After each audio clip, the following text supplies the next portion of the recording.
about all reliable, and you may think, how is all reliable squeaking by 3 points? How do you give them all reliable? Because these games happen this time of the year. Cowboy Ty was just saying it.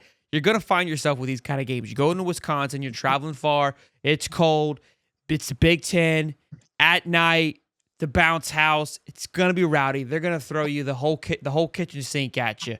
Oregon needed this. Oregon needed to get punched in the gut. They found a way to win. We say it all the time on the show. Good teams find a way to win, and that's exactly what they did. And honestly, even though they were losing, you could kind of feel that Oregon was never really out of it. It was like, what's going on here? They were kind of just looking around like, we got to just get out of this funk. Look, with Wisconsin, they fired their offensive coordinator today.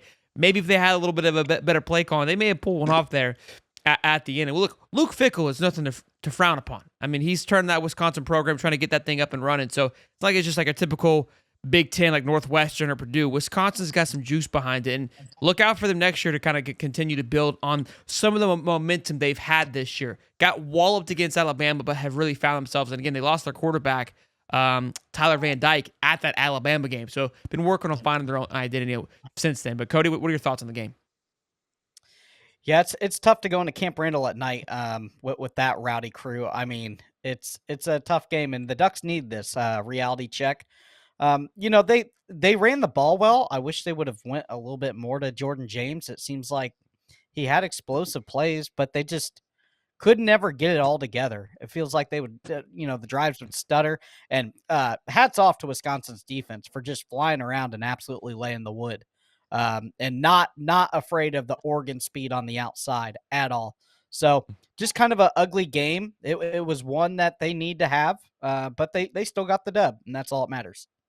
Of course, this show is brought to you by BetUS. And when you use the code YouTube150 at betus.com on your first deposit, you get back 150%, up to $2,000. Now, you can gamble on NFL, college football, basketball, baseball. The World Series are coming up. We got college football at an all-time high.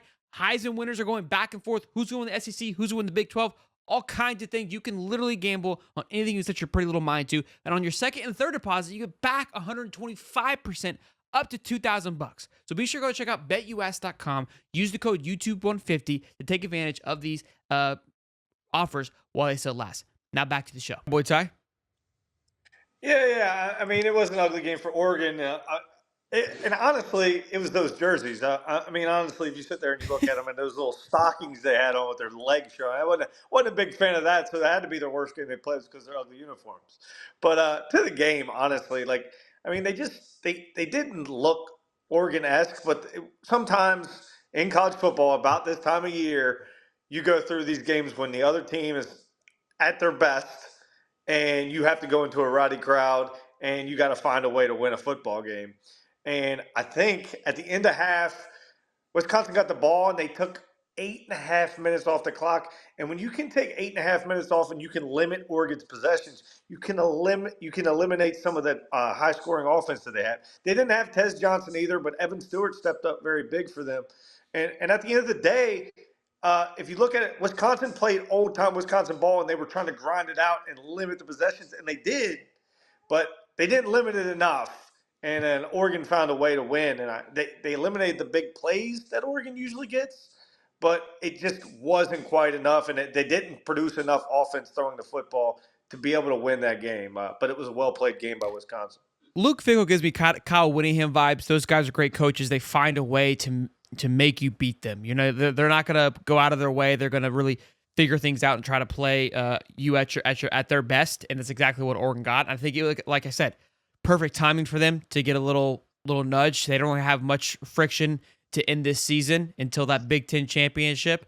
But look, I think this may have quieted the Dillon Gabriel Heisman campaign a little bit, although it was never really flourishing. It was kind of hanging on by a thread. I really think it's Travis Hunter and, again, Ashton Genty's to lose, and I continue to say that from week to week. I think we just can slowly start to see it go away. But they love to give this thing to a quarterback, so that's what's keeping the Cam Wards and Dillon Gabriels in this conversation, because simply just the position that they play, which no hate on there. But look, found a way to win.